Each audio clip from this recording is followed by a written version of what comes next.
Welcome to As I Live and Grieve, a podcast that tells the truth about how hard this is. We're glad you joined us today. We know how hard it is to lose someone you love and how well-intentioned friends and family try so hard to comfort us. We created this podcast to provide you with comfort, knowledge, and support. We are grief advocates, not professionals, not licensed therapists. We are you. On May 5th, 1868, General John A. Logan, leader of an organization for Northern Civil War veterans, called for a nationwide day of remembrance and designated the 30th of May, 1868, for the purpose of strewing flowers on the graves of comrades who died in defense of their country. This new holiday was first called Decoration Day, but as years passed it became known as Memorial Day in an attempt to clarify its significance. On the first Decoration Day, General James Garfield made a speech at Arlington National Cemetery, and thousands of people decorated the 20,000 graves of Civil War soldiers buried there.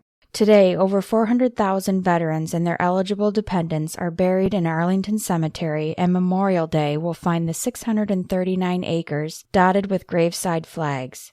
Memorial Day is a chance not only to remember the hundreds of thousands who have made the ultimate sacrifice while serving our country, but also their families and friends who continue to grieve. It is a significant burden to bear, and Memorial Day has a special meaning for them. We may not know them all, but we owe them all. Today we are speaking to three amazing men about survivor's guilt. The ownership that just these three men alone hold on their shoulders for what happened or didn't happen is immense. I'm positive many more men and women feel this same exact way. They are incredibly brave and strong, not only for serving our country, but sharing their emotions with us. Remember and honor those who have given their lives for our country. Remember also that every day is Memorial Day for their families and their brothers and sisters who served with them.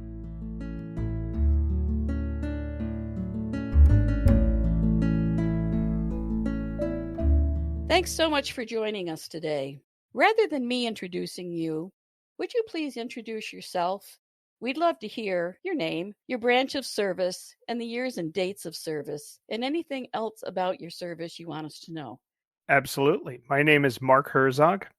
I served honorably in the Navy from 1994 to 1998, and in the Navy Reserves from 1998 to 2001. I got out about 3 months before September 11th. And then I spent the next 15 years wavering between being a civilian with a military mindset and being a veteran trying to fit into the civilian world. Right. And then I found Irreverent Warriors back in 2016, and I am now a national coordinator with Irreverent Warriors. That's great. I'm sure that keeps you busy most of the time. It does. Okay. Our episode today is one of 3 episodes, actually. This episode that you are part of, Mark, is one, for lack of a better phrase, I'm using veterans' voices, where we have several veterans who have agreed to share with us how survivor's guilt may have impacted their life. So do you feel you have had survivor's guilt at any time? Absolutely. In your life? Okay. Absolutely. Was it during your years of active duty or after your discharge? It was actually after my discharge, because I got out right before September 11th. I was actually attending college on September 11th, and as soon as I saw what was happening, I felt the need to update my recall information. I went into town to the recruiting office in town and tried to do so. And the recruiters, not realizing the extent of what was happening, they kind of said, okay, yeah, if we need you, we'll find you. Mm-hmm. And when I was active duty, I served on a Marine limousine. It was an amphibious assault ship. Oh, so, I've not heard that term before. We also known as Gator freighters. Okay, I've heard that. Yes. We had 350 sailors and 550 Marines. Mm-hmm. And even though my ship had been decommissioned earlier in the year, a lot of my shipmates and both Navy and Marine were called upon to go over in 2002, 2003. And I was left twiddling my thumbs as a civilian as they went over, and not all of them came back. And that weighed very heavily on my floundering. I still wear dog tags of people who are no longer with us, both from their time of service and also those who have committed suicide. That's also a very real issue among military and the veterans, and very possibly maybe another episode on our podcast at some point. What emotions do you recall experiencing? There's a whole lot of why. Okay. Why am I still here and they're not? Why did they have to go? Why couldn't I do more? Mm-hmm. Maybe if I tried harder, I could have done something to help them. That's a large part of my guilt. Mm-hmm. Is why. A lot of whys and what ifs. Yeah. Yeah. Did you know it was survivor's guilt, or did that feeling or acknowledgement come to you afterwards? I didn't really classify it as survivor's guilt for a long time. It was a lot of general melancholy mixed with severe depression. And it didn't occur to me until I started healing that it was survivor's guilt. Was there negative impact to anyone other than yourself? Yeah, I'm married with a now a 13-year-old daughter, and for many years I was grumpy, short-tempered. My marriage was suffering. My finances started being less than stellar. There was a lot of self-destructive behavior, a lot of just thoughts of self-destruction. In many ways, could have stemmed from me actually considering wrapping my car around a tree, all the way through pushing my wife to the brink. Right. And thankfully she's extremely tolerant and resilient, and thankfully we're still married today, but it was a rough go for a long time. Good. She's very precious. Agreed.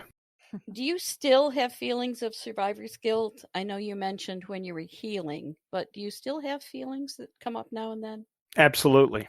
I don't think I'm ever going to forget my shipmates. And I've come to terms with that. And I've come to realize that that what I thought was a void is really them shifting positions. They're always going to be with me, just as they always were in life. It's just that now it's their memory. Memorial Day is coming up. I was going to ask you about that. And for a long time, I used to be a hardliner when it came to Memorial Day. There are a few different kinds of veterans when it comes to Memorial Day. Right. There are the hardliners who insist that Memorial Day is a somber occasion where we need to, respect and honor those who have died, in service. I've since mellowed my intolerance, and I now view it as a day where we can laugh, we can be with other people, because I think that's what my shipmates would have wanted. Right. Mark, how do you cope with all of it? I talk to them. When I would have called on them in life and said, "Hey, what would you do?" I ask them now. I try to smile as much as I can, because the last thing that they would have wanted for me was for me to destroy my life when I didn't have to. Mm-hmm. I try to find the happiness, because that's what they would have wanted. They didn't sacrifice so that I could go on and destroy myself. That's the opposite of honoring them. Absolutely. Absolutely. How often do you think of them? Daily. Did you hear the hesitation there? Nope, not a bit. I didn't anticipate any, to tell you the truth. I remember, and there are memories that are still with me today, not just my husband, but he was part of a local group called Vietnam Veterans of America, Chapter 20, here in Rochester, New York. And there are close to 500 members in that group. Wow. Tom was very involved, for a while served as chaplain. And for about 5 years, I was the editor of their newsletter. So, of course, I was at all of the events. And for several years on POW Day, we would go to Washington, D.C. We would do some brief honoring at Arlington Cemetery. And then we would go to the Vietnam Wall and we would put a wreath there. And I remember specifically, after the afternoon was over and our ceremonies were over, we would all sit together after supper and we'd sit around a room, and it was our debriefing session. And everybody would go around the room and just say whatever was in their heart that day. I was there probably with 7 or 8 other wives, and it was always a challenge to see who was going to bring the largest box of tissues. Because to hear these men just pour out their hearts in what they had come to know as a safe environment for them was truly remarkable. And I remember specifically one year that after dinner, one of the members just kind of disappeared. Nobody knew where he was. So, of course, everyone started worrying about him because this was always a very tough time for him. And eventually they found him. He was actually in a yoga sitting position in front of the Vietnam Wall talking to someone he had lost. And after that, every year he did the same thing and would pretty much stay there all night as well. So they cope in different ways. But I know, like you, those names are on their mind every day, every day. And the fascinating thing that I didn't realize at the time, but I've since come to wholeheartedly believe, the military requires you to develop this sick, dark sense of humor to manage and cope with the things that you've seen and done. Yes. And I found that laughter really does heal. Mm-hmm. One of the best ways that I can honor someone is to not only laugh like they laughed, but tell the stories that they would laugh with. Yes. Yes. And so, when I talk about my shipmates, I'm usually one of the loudest laughs in the room. I'm sure you are. So, laughter, and my father taught me that, actually. My father was a World War II vet, and he taught me at a very young age that if you can keep your sense of humor, you can make it through most anything. Your humor might change. It might get a little darker than many people might ordinarily appreciate, but for you, it gives you a different perspective and allows you to cope. My grandfather was in the 101st Airborne on D-Day. And when my sister and I asked him about it, he used to talk about the campaigns that he went on with Napoleon and sitting on the elephants as he crossed the Alps. Oh my God! And he would do everything he could to tell us funny stories that obviously had nothing to do with World War II. Right. And as an adult, as a veteran, I completely understand that now. But at the time, I just thought that he was dodging the question. In some ways he was. Yes. But he had a unique way of doing it. Yeah. So when we talk about sense of humor, I see the flag behind your head, and I want to know more about irreverent warriors, because I suspect that this dark humor you speak of is how an entire organization is dealing with a variety of memories from their service. Absolutely. Irreverent Warriors, our mission statement is we bring veterans together using humor and camaraderie to improve mental health and prevent veteran suicide. And the way we do this is we organize Silkies hikes and general get-togethers throughout the year. This year we have 73 hikes in different cities going on. And our goal is to have at least one hike in all 50 states. We're not quite there yet, but we're working toward it. And a Silkies hike is one where the uniform of the day is the really short PT shorts that we call Silkies and combat boots. Oh, and boots too. And boots, yes. And then tank tops or whatever, top you want to wear. Right. Usually, military in nature. And we hike 22 kilometers through major cities. We call it a hike, but it's a loose march walk type thing. We average about 2 miles an hour because some of them are as old as I am and our knees just don't work so well anymore. Yeah. But 22 kilometers is about 13.6 miles. That's a lot of walking. It is. It is. And so we'll start at about 8 a.m. and we'll finish around 5 p.m. But the 22 kilometers is significant to us because on average, 22 veterans commit suicide every day. Oh, wow. And yeah. A lot of guys will carry 22 kilograms in their packs, which is almost 50 pounds. Oh my gosh. Yeah. And some of them will carry names of those who suicided. But the purpose of it's veterans only in the element, in the hike itself. Civilians are more than welcome to volunteer and get in the safety vehicles and hand out water and help us out in other aspects. But the purpose of it is for us to create a safe space for our dark humor that's not really accepted in civilian life. Right. And to share our stories. My first hike was in Philadelphia in 2016. It was the first hike in Philadelphia. And I tell people that I laughed, I cried. It was better than Cats. it was truly a life-saving experience for me because I realized that I'm not alone. Right. You know, there are other people. I never saw combat.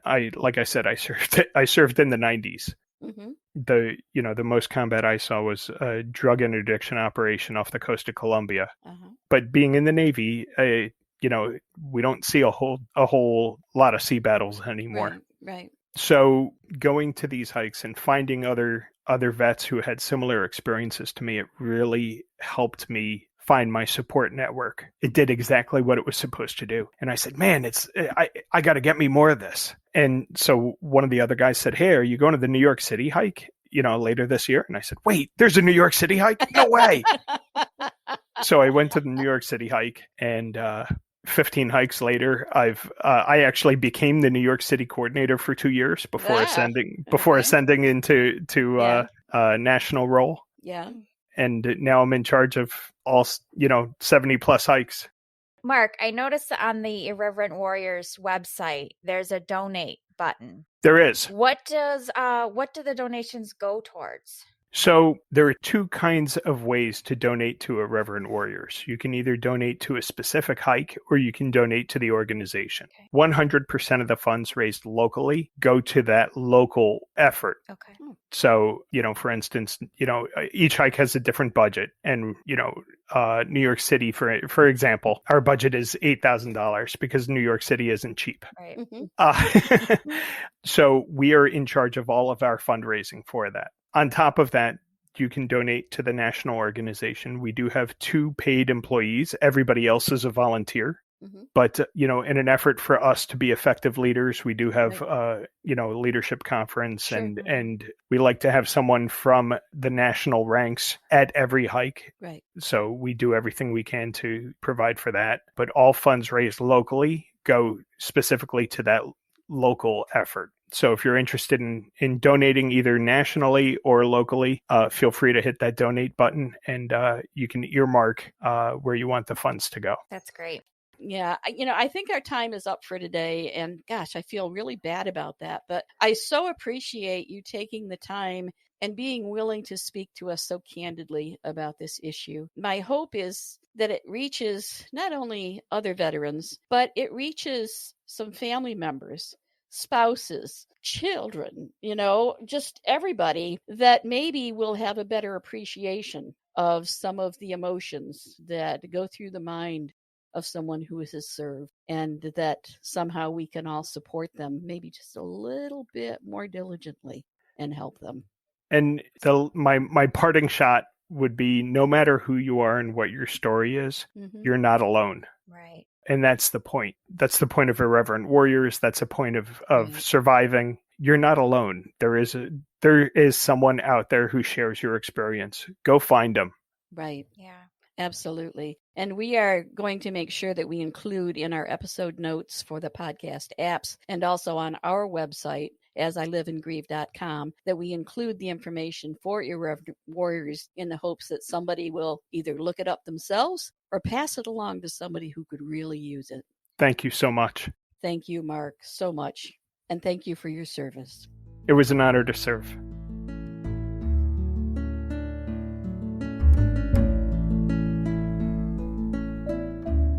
Today we have with us a very special friend of mine who is a veteran, and I am going to ask him to introduce himself.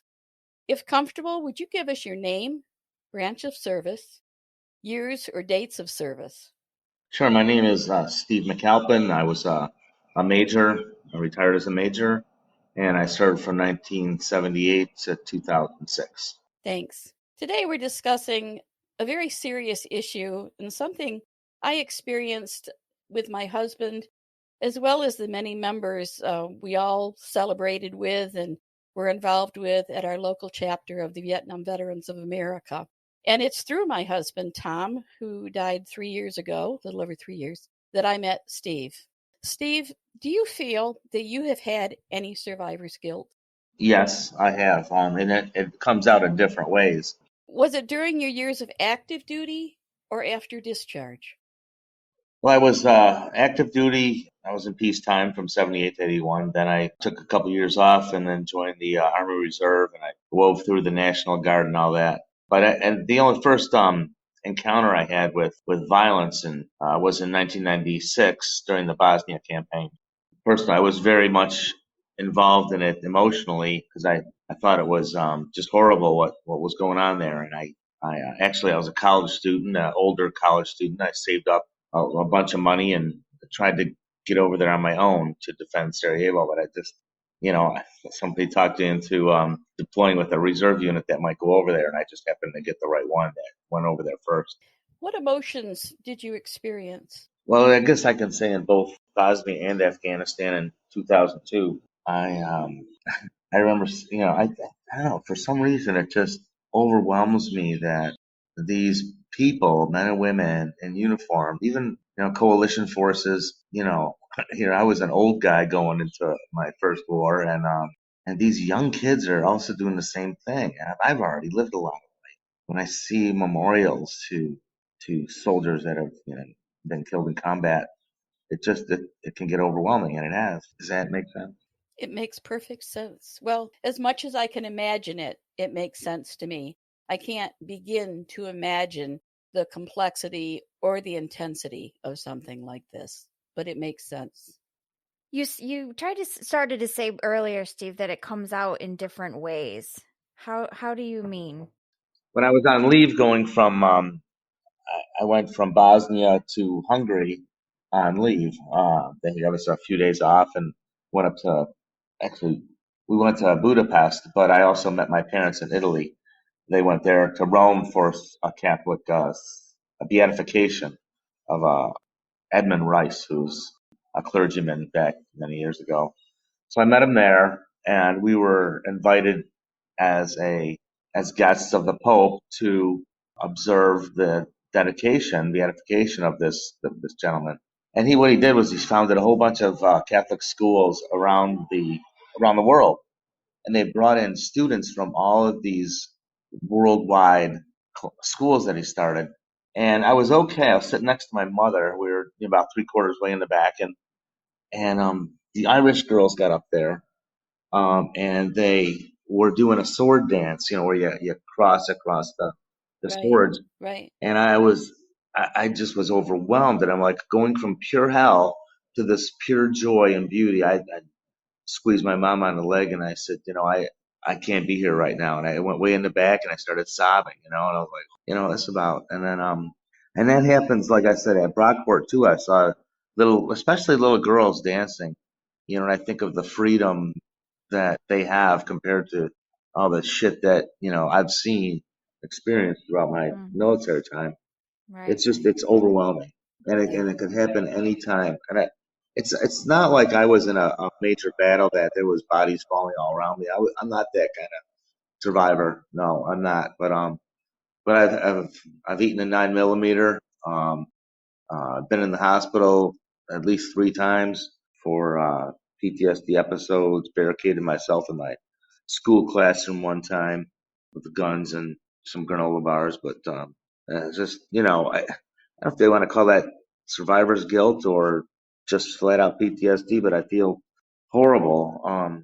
Example, yesterday I was reading, for some reason I got this message about a young man that was killed from Monroe County, New York, where I live, back in 2005. And I think it was 2005. But he was from my high school, and I had no idea. And I'm like, holy cow, this kid just graduated and went to war and lost his life. And, to me, I should have been dead 100,000 times probably. But it's these young people that really, really get to me a lot. Yeah. Understandable. Did you know that it was survivor's guilt, or did that knowledge come afterwards? I never thought, I kind of thought survivor's guilt was something related to, like I said, the knockdown, drag out battle where there's people falling right beside you. Right. But then when I thought about I survived, and like I said, if I had given my life at that time, it would have been perfectly fine. I was actually silly me, but I got married 6 days before I went to Afghanistan, thinking that I was going to die and leave a widow. And and I lived. I was, so I was like, oh, okay. So I got through that one, and I just didn't really feel like I've done everything in the world that I could have possibly wanted to do, and and there's these young kids that don't, their dreams are just shattered, and that's kind of what overwhelms me, the human loss. Yeah. Was there any negative impact to anyone other than yourself, Steve? With specifically survivor's guilt, Yeah. I wouldn't say negative to others. I went to the funeral of Christopher Dill in Buffalo. He was one of the 98th Division soldiers that was killed in Iraq. And he was a drill sergeant, a really squared away guy. And I wore my uniform, and I went in and I saluted him, and I saluted the spouse, and then walked past some friends of mine at the honor guard. We were all in uniform, and then I got in my car and I started driving away, and I saw some of my other drill sergeants, and they're like, "Are you all right, sir?" And I was like, I couldn't hardly drive. I was like, I just hate this shit, going to see these young men with families, kids, and the sacrifice that they would give compared to my measly, deploying a couple times. And then, I wish I could have done more, but I'm glad I did what I did, I guess. Steve, I would ask if you still have feelings of survivor's guilt, but I think you've already answered that. You do. Yeah. Has it lessened at all? Is the intensity less, or does it all depend on the trigger? The trigger. Wow. Why'd you mention trigger? Shoot. Oh, I'm sorry. I hate that No, word. it's like I never knew I had these triggers, and Yeah. but they're so evident. I mean, I lost jobs because I was as a teacher because I've exploded, and I don't know if that's just a PTSD, physically, and I'm like, holy crap. Mm-hmm. I don't know if that's again the PTSD or survivor's guilt, but I get very emotional. I guess less so now. I'm pretty happy right now, and I don't know. I suppose that the sum of it is hopefully it lessens over time. I still have nightmares almost every night, but there'll be a better day. That's such a. I love that phrase, especially hearing it from you. Okay. And as far as PTSD, one of the questions we have for Dr. Pete is that question of, are survivor's guilt and PTSD related in any way? I believe they are. Me too. I believe that sometimes the manifestation of one or the other are related. I couldn't agree more. Yes. Yeah. Right. Wow. Steve, what do you do to cope? Well, I write. Work in my yard. I got a few acres of land in Webster, and I do. I was painting for a while. I haven't painted in some time, but I'm taking care of my parents right now. They're both 89, and my mom's getting Alzheimer's, and my dad had a stroke, and he's he's doing very good as far as stroke victims go, but he's still very we have to have somebody there mostly all the time. Well, I think our time is almost out, Steve, but before we go, is there anything else you would like to tell us or our listeners about, it doesn't even have to be specifically survivor's guilt, but I've heard you mention several times your concern and worries about the younger people, whether it's the next generation or just any of those younger than you. Is there anything you'd like our listeners to hear, maybe about how they can support someone that they feel may be dealing with some issues about their military service? I think that it's very important for those of us that are a little senior in the military or in the veteran community, that could be spouses, children, whatever, to reach out and acknowledge that person. When somebody says thank you for your service, I always say it was my great privilege, because it is. And when I see these young kids, especially, committing to such a incredibly noble thing, it really humbles me that I was part of that at one time. When you run into those crossroads, look for the place that's got some light, where the sun's shining coming up, and there's somebody on that road that'll help you. And if you run into a veteran, my God, I tell you, I could be in a crowd of 1,000 people and feel unsafe, but if there's another veteran there, I'll feel safe. And that's just or somebody like Kathy that really understands the veteran experience with all the complex things that go on in a veteran's mind, I guess. I'm so glad you guys are doing this because it's so important to get the word out to what we go through. Well, I think it is. And with that said, we'll say again, Steve, thanks so much for your thoughts, for your memories, for your words. And love you. We'll see you soon.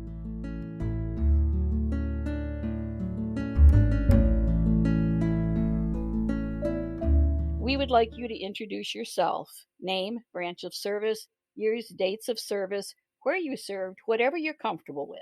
Great. Yeah, I'm Genero Prieto. I commissioned into the Army as an engineer officer in 2007 and got out in June of 2016 and did a little bit of everything and was a little bit of everywhere, primarily stationed out of Fort Lewis up in Washington, now Joint Base Lewis McChord. And then my last duty station was in Fort Riley, Kansas, but Germany, Italy, Australia, Kuwait, Iraq, spent some time on the African continent. Mm-hmm. So just a little bit of everywhere, even spent, a few months doing foreign policy, if you will, in Washington, D.C. Okay. So just a wide range of things that most of them have nothing to do with actually being an engineer. So. Right. And here I thought it was join the Navy and see the world. Yeah, no. Not necessarily. Do you feel that you have had any instances of survivor's guilt? I think I've had some instances and probably not the, textbook definition of it. I was very fortunate in that, none of the soldiers I was responsible for while they were under my direct supervision, lost their lives. However, numerous soldiers that I served with at different points in time, everything from suicide to combat operations in Afghanistan. And it's kind of had the varying degree of, impact, if you will, on, what I think is considered survivor's guilt and, right. Kind of the wishing I would have been there for them in those instances. And then for me also just personally, I came in 2007, so we were already a nation at war. Right. So kind of that guilt, if you will, of, hey, I need to get there and do my part, as things were starting to wind down in Iraq and things of that nature. Right. Those things were all certainly mentioned by Dr. Pete the other evening. And we talked also about some scenarios where survivor's guilt might not necessarily have been related to someone under your command, for example, mm-hmm. or someone in your group, but it might have just been because you got sent to one location where somebody else got sent to another and they weren't coming home. So it can be sometimes a little bit removed from your own personal situation, but you still have the impact of feeling that what if and why not me? So when you had these experiences, was this during active duty or was this after your discharge? It was both, primarily during active duty, just because, whenever I was going through my officer basic training and stuff like that, they had condensed down all of our training timelines because it was during the surge and they were trying to get people to the fight as fast as they can. Mm-hmm. And, I got to my unit and they were, coming back from a 15-month deployment during the surge. So just seeing, the impact that it had on them and just like, man, if I would have just been here, 6 months sooner, right. I could have been there with y'all to do something. And then we turned around and, we went from you're not deploying for 2 years to get ready. You're going back to the same area in 6 months. Oh, wow. So just kind of that spin up of getting everybody ready and, it was part of the last combat brigade for Iraq, the last one doing combat operations. And, we're very fortunate that nobody died. We did have quite a few Purple Heart recipients, including myself. Right. And, but it was still that feeling of, so many people, just a year ago from this unit, lost their lives in this same area that we're right back at. And, what more could we do? And, now that we are the last combat unit, doing combat operations, what can we do to kind of preserve that legacy and make sure that, everything that they went through and, those hardships weren't for nothing. Right. And making sure that we kind of close the door the right way and pay homage to everything that they went through and they did. Right. What emotions would you say that you experienced as part of the survivor's guilt? Guilt and anger are probably the primary two. A lot of just, man, if maybe I would have taken a different path instead of being commissioned, I could have got there sooner, had a different impact. A lot of the people, and then, being just the officer, moved around a lot. The next deployment for a lot of these guys, they went from Iraq to Afghanistan and, lost some people who were under my command in Iraq.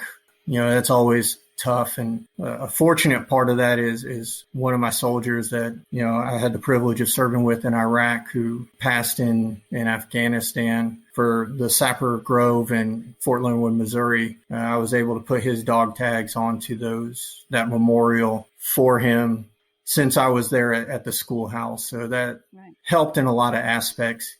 I guess closure would be somewhat of the right word. Exactly. Just, being able to pay that respect for him and just not be in the right place at the right time for the combat operations, if you will, but, at least being able to have somebody who served with him paying that final respect. Right. Mm-hmm. Did you know that it was survivor's guilt, or did that come afterwards? Did you realize it after? That came way, way after. I was the one who avoided mental health during my entire time. Even after I got out of the military, it was, I had that, I guess you could say, Atlas mentality of just, pile it on, I can take it.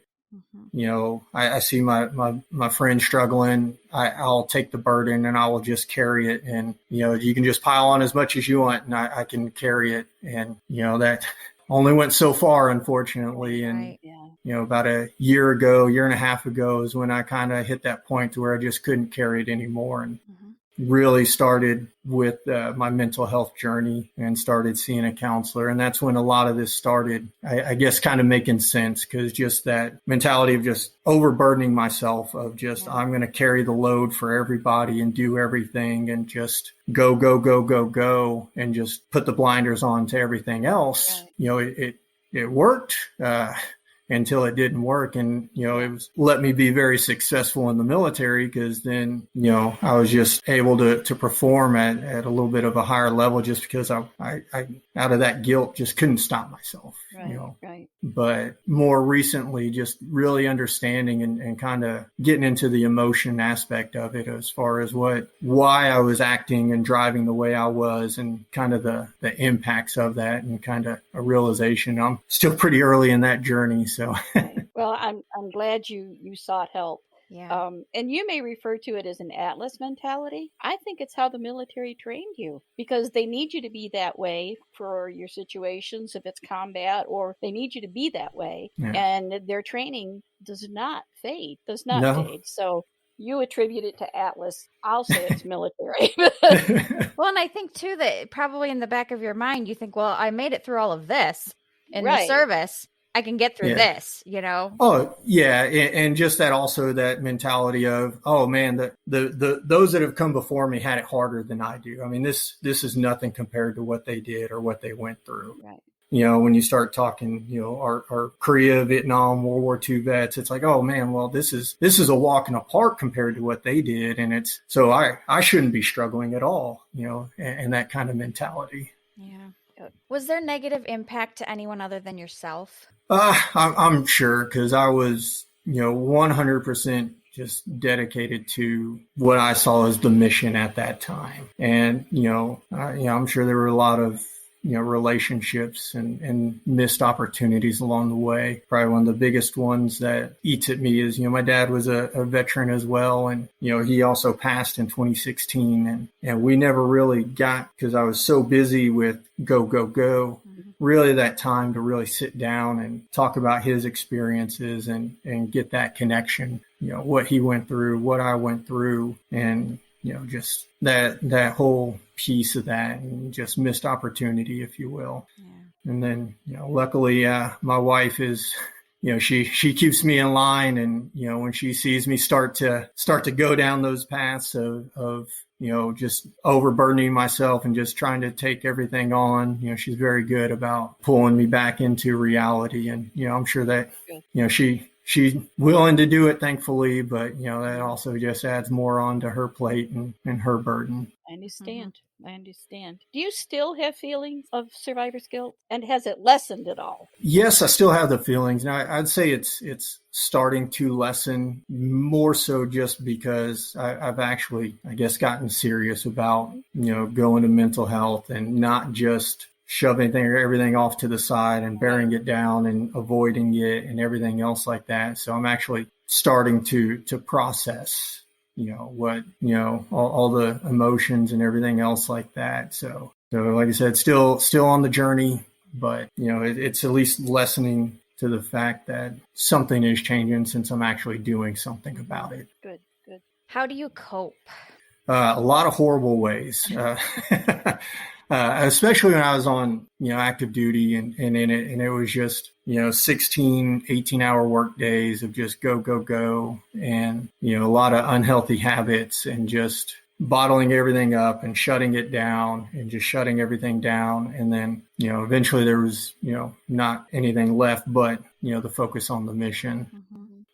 So, a lot of avoidance was how I cope. Now I'm, starting to get some positive coping skills, with, EMDR and a few other processes, with, the routine therapy and things of that nature.